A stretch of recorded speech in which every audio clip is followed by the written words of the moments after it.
Assign करके input करने के अलावा या फिर ये भी करते थे कि पैरामीटर के थ्रू इनपुट लेते थे। दो टाइप का इनपुट हम लोग देखे थे। अब है यहाँ पे क्या कि अगर इनपुट रन टाइम में यूजर को प्रॉपर मैसेज दे के देना हो तो उसके लिए हम लोग यहाँ स्कैनर क्लास का इस्तेमाल करते हैं।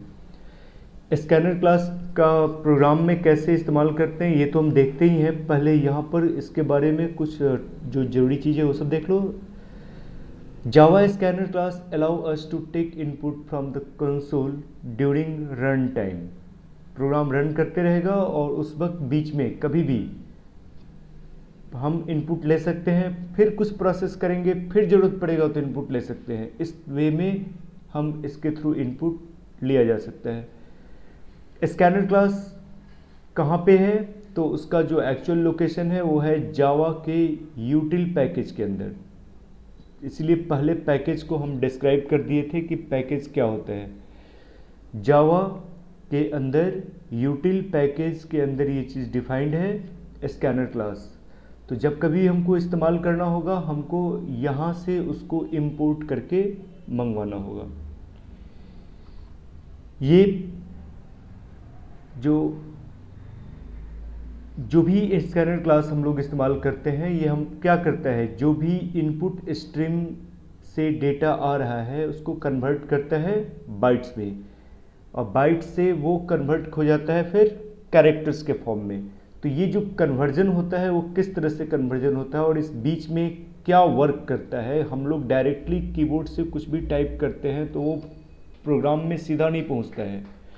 हमारे कीबोर्ड के द्वारा टाइप किया हुआ कोई भी वर्ड पहले इनपुट स्ट्रीम के पास आता है। यहाँ पे पहले वो इनपुट स्ट्रीम के पास आएगा और फिर इनपुट स्ट्रीम के पास आने के बाद फिर ये प्रोग्राम के पास जाता है।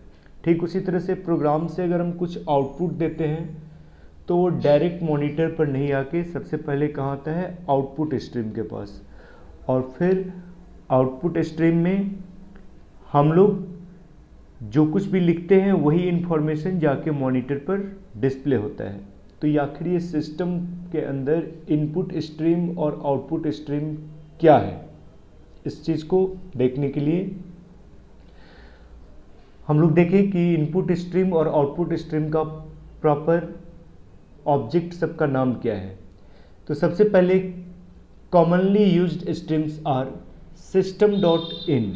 सिस्टम डॉट इन जो है वो स्टैंडर्ड इनपुट स्ट्रीम, जावा का स्टैंडर्ड इनपुट स्ट्रीम है सिस्टम डॉट इन। यहाँ सारे स्ट्रीम सबका नाम एक जगह लिख दिए हैं, देखो, system dot in, system dot out, system dot error.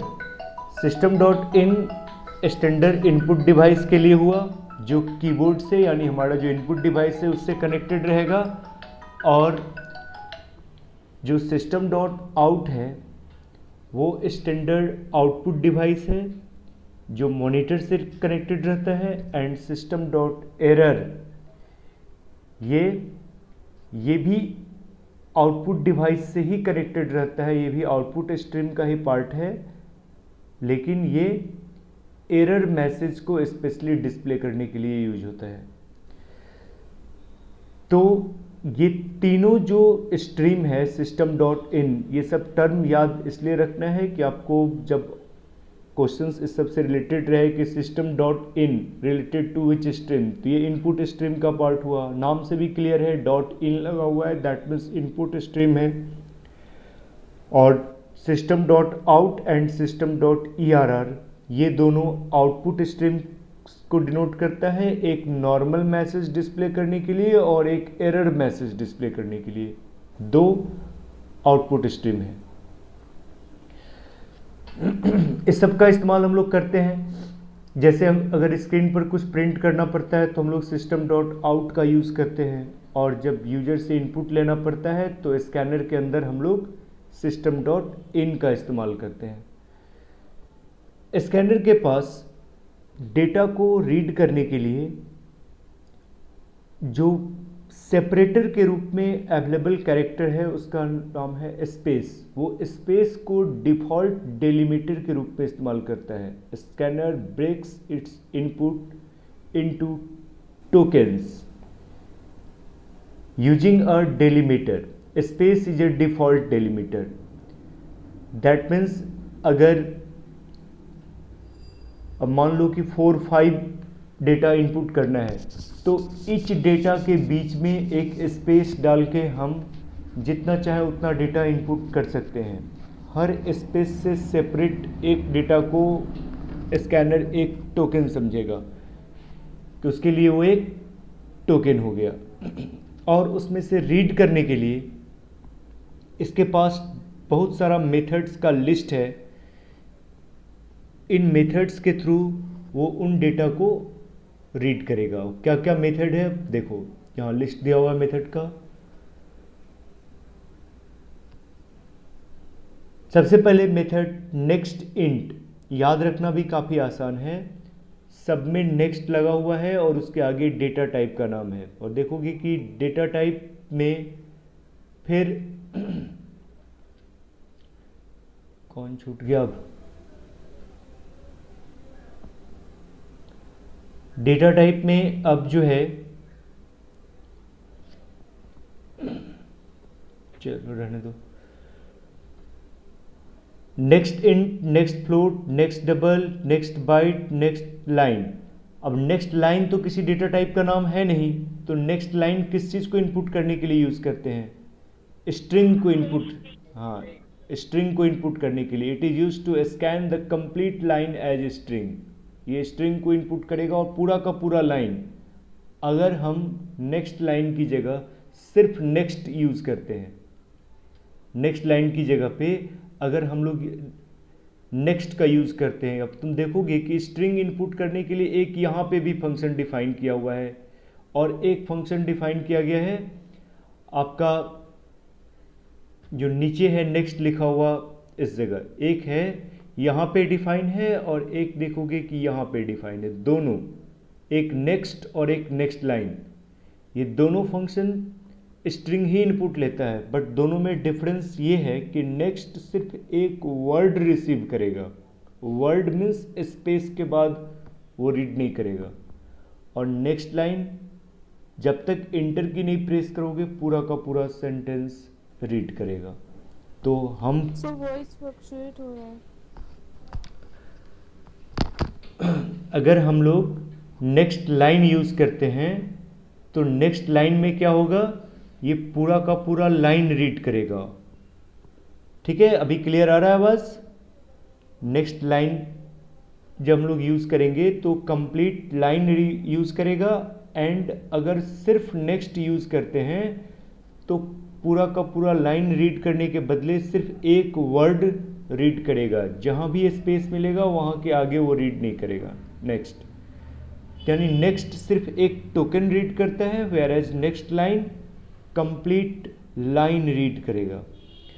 और फिर आगे बुलियन, लॉन्ग, शॉर्ट जितने भी डेटा टाइप हैं सबके लिए अलग अलग फंक्शंस हैं, जिसका नाम भी बिल्कुल उसके डेटा टाइप के जैसा ही है, सिर्फ सबके साथ नेक्स्ट लगा हुआ है ताकि याद करने में भी आसान हो। कभी कभी हमको सिंगल कैरेक्टर रीड करना पड़ता है, तो सिंगल कैरेक्टर रीड करने के लिए हम लोग नेक्स्ट फंक्शन के थ्रू ही स्ट्रिंग का एक फंक्शन कैरेक्टर ऐड का यूज़ करके हम सिंगल कैरेक्टर रीड कर सकते हैं। Next bracket dot character eight 0, ये क्या करेगा, एक कैरेक्टर रीड करेगा और किसी कैरेक्टर टाइप के वेरिएबल में हम इसको स्टोर कर सकते हैं। ये हो गया आपका सारा स्ट्रिंग हो, इंटीजर हो, फ्लोट हो, डबल हो, किसी भी टाइप के डेटा को प्रोग्राम के अंदर रीड करने का फंक्शंस। हम कैसे प्रोग्राम के अंदर यूजर से डेटा रीड करेंगे, उसके लिए इन सारे फंक्शंस को हम लोग यूज़ करेंगे।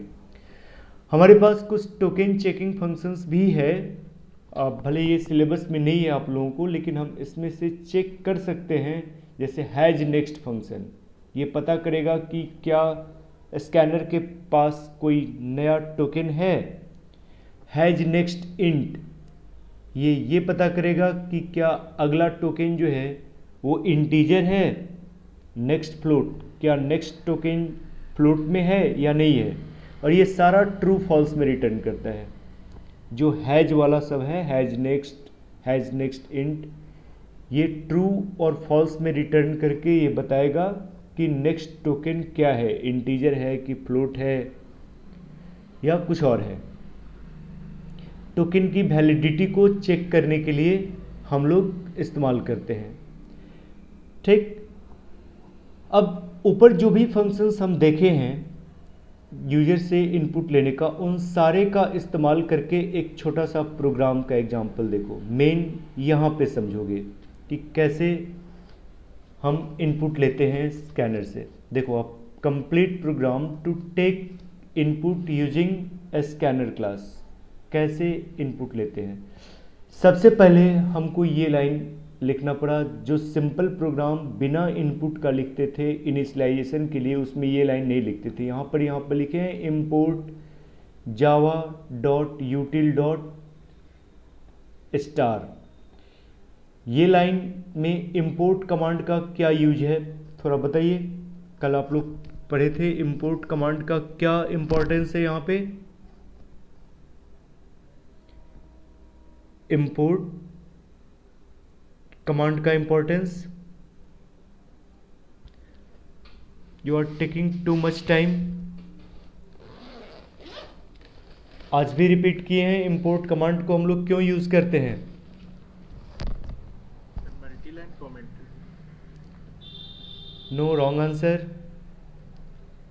Someone else can try.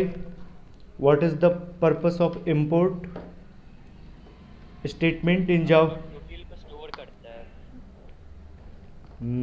Store, package import करने के लिए। Now it is the right answer.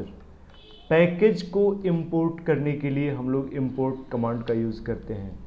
अगर किसी दूसरे पैकेज के अंदर का कोई क्लास अगर हमको इस्तेमाल करना है, तो उस पैकेज को इंपोर्ट करने के लिए, उस पैकेज के अंदर के क्लास को अपने क्लास में इंक्लूड करने के लिए हम यूज करते हैं इंपोर्ट का। तो यहाँ क्या लिखे हुए हैं, import java.util.star।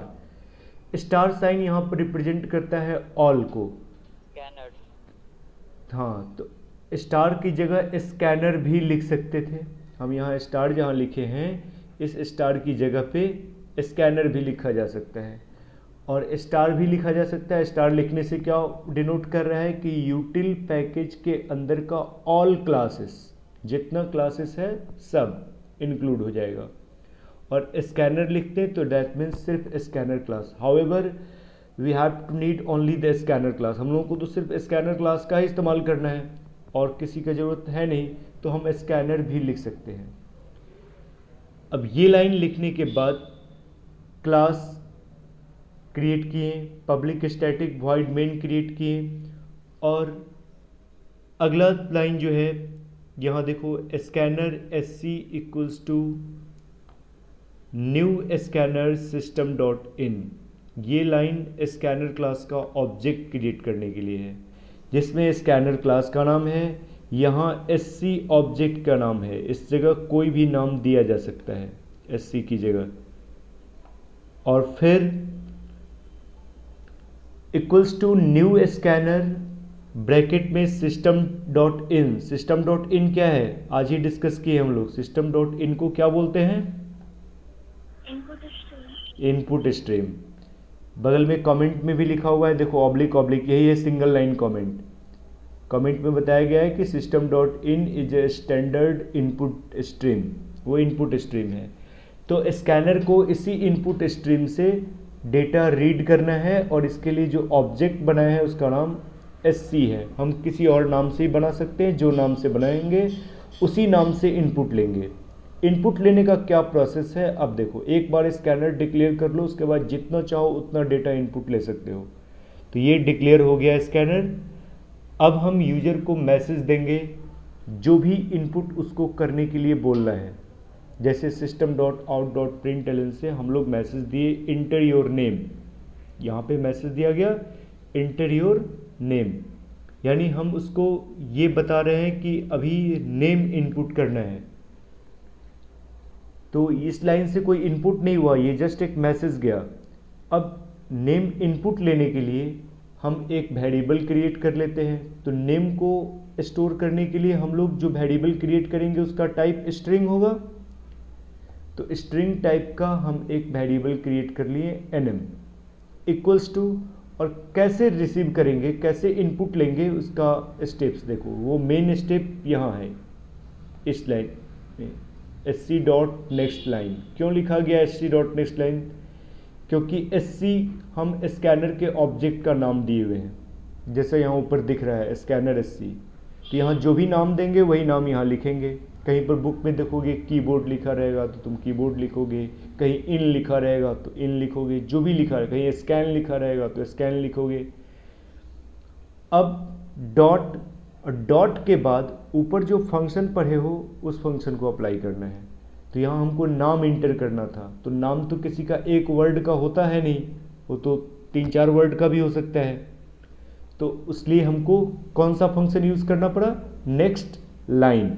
और ये सारे फंक्शन का लिस्ट हम लोग ऊपर देख के आए ना, यहाँ पे याद आ रहा है ना, अभी तुरंत यहाँ दिखाए थे। देखो नेक्स्ट लाइन का use complete line of string को यूज़ करने के लिए हम लोग नेक्स्ट लाइन यूज़ करते हैं। तो ये जो सारा फंक्शंस है इसका इस्तेमाल हम यहीं sc के बाद करेंगे, sc डॉट लगा के, जैसे यहाँ पे किए हैं sc dot next line. System dot out dot print enter your marks int m equals to. अब यहाँ पे स्ट्रिंग लिए और यहाँ पे इंट क्यों लिए हैं? क्योंकि मार्क्स जो इंटर करेगा वो तो इंटीजर में इंटर करेगा ना, वो तो स्ट्रिंग में इंटर करेगा नहीं, इसलिए हम यहाँ वेरिएबल बनाए इंट टाइप का m। और इंटीजर को इनपुट लेने के लिए हम स्कैनर तो वही इस्तेमाल करेंगे sc, लेकिन फंक्शन चेंज हो जाएगा। फंक्शन क्या हो जाएगा? नेक्स्ट इंट, यानी अगला जो नंबर लेना है वो इंटीजर लेना है। देखो तो बहुत इजी है। इसी तरह से हम जिस डेटा टाइप का इनपुट लेना चाहें हम इनपुट ले सकते हैं। मान लो कि हमको नेक्स्ट वैल्यू जो है वो कैरेक्टर में लेना है, इंटर योर ग्रेड। तो किस टाइप का वेरिएबल बनाएंगे? ग्रेड को स्टोर करने के लिए वेरिएबल किस टाइप का बनाया जाएगा?